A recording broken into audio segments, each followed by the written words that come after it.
What worried you about Ohio State coming in, and how did you feel you coped with them?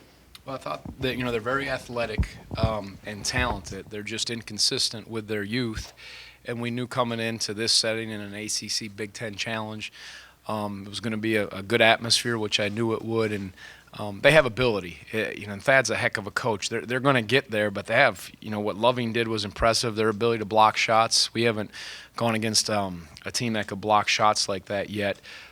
We were obviously without our point guard, who's 10 points, 6 assists a game. So we knew we'd have to, play strong. And when they started hitting some shots and we were a little slow and sluggish on our closeouts, which is something we work on, it was tough. We had a few lapses defensively, but had enough. And I thought Malcolm really played well for us and carried us where we needed to be carried, but got enough nice lifts from guys like Isaiah and Devin down the stretch and other players. Tony, you guys pulled out a win tonight without London. What does that do for your guys' confidence to know that you can do that, and what did you see from Darius tonight? Well, yeah, we're a veteran team that has depth, and we talked about that. I've talked about that a lot this year, and so it was an opportunity to see if we were a veteran team that had legitimate depth, and I think that showed against a team that's talented that isn't a veteran team. And again, Darius did a good job. You look at his stat line, a couple big plays. I'm sure there's going to be some areas where we'll find to improve, but he stepped in. Ball handling guards are really important at the college level, any level, and I think that's maybe what's a little different about this year. We have London, obviously Malcolm, Darius can play some point, Devin Hall, and when you have the more ball handlers, guys that can take care of it, that really helps, whether it's driving or making plays or just studying the offense. So Darius did a real nice job with that. Jeff and then Doug. Tony, I know you expect more from your guys at the defensive end. It seemed like there was a lack of energy, at least early in the game. And did you worry about that coming in, or any explanation? Yeah, I don't. I thought we prepared well, and I just thought we were sluggish. It really was. We were slow to closeouts, as I said, a couple breakdowns here and there. There was stretches. And the thing about defense that I know is, we try to pride ourselves on being a defense-first team. You may be out of position. You may be slow to some closeout, but if you hustle, you can kind of find yourself getting in some plays. And I think we had just enough. That's where I thought that Isaiah really brought some energy to us. He always does defensively. And they ran some good stuff. They strung us out, and they put you in some tough spots. So it's a both and.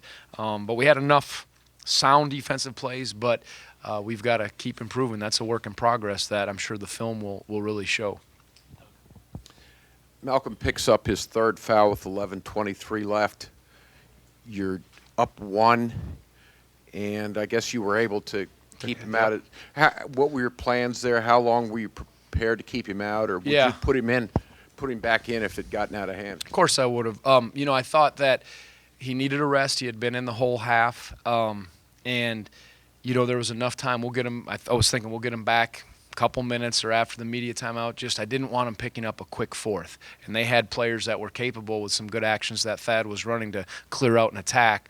So I just thought we're gonna hang tough. We're gonna get. I think I put Darius in. I can't remember who I put in, but the guys held in there. That was probably a highlight of tonight, that they found a way to get some tough buckets, a few stops, and they gave us just enough time to sort of get assembled, and then Malcolm made that nice floater on the lane. That was a big basket for us. So proud of him, and I don't know when exactly, but he was going to have get back in quick if we needed it.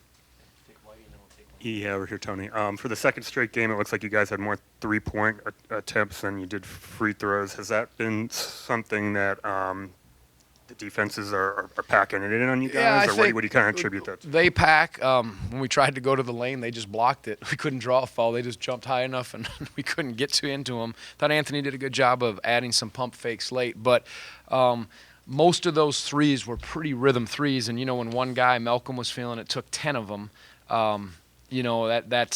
That's where most of them came from. So I think they were really jamming it on him, and it is. They do a decent job. They're solid defensively. I don't know what they're ranked in block shots. I think they're up there in the country, but when they pack it in, and even if you get in there, when our guards a few times got there, I mean, they got it. So I think that probably added to it, and I thought we didn't go inside enough early, but down the stretch you could see we got the shots we needed to. Coach, do you have an idea when Parentis will be back? I do not know. We'll find out. He had his surgery on Sunday, and it just depends. Justin had that same surgery. Anderson last year was back in about a week. I can't remember the exact 8 days it was. I'll tease Justin. I think London has a better body than Justin, so he probably should be able to get back quicker. And Justin was a strong body. But I think it just depends how you respond over the next couple days. And it was just unfortunate that it's our second one in a short amount of time. But I'm obviously sooner than later. But we'll do what's best for him, of course. Tony, Anthony finished with 10 points, 8 rebounds. I think almost all of that came in the second half. Did you say anything to him at halftime or when you took him out late in the first half? No, I thought, again, I didn't go with Mike as much. I thought because of their mobility, I wanted to match. I thought Isaiah and Anthony were our most mobile, best defensive lineup. For some reason in the second half, we weren't Tate. We said, well, he's not shooting it real well, and we sort of lost track of him. That was discouraging. But I thought Anthony, as the game wore on, started playing better defensively, and then offensively, we rotated the ball, then got it into him, and we moved the big guys around with a few different things offensively that gave him some chances to draw fouls. I mentioned that he used his pump fake. So, again, we've got to score, and especially without London, inside, outside. We're balanced that way, and that's how it has to be.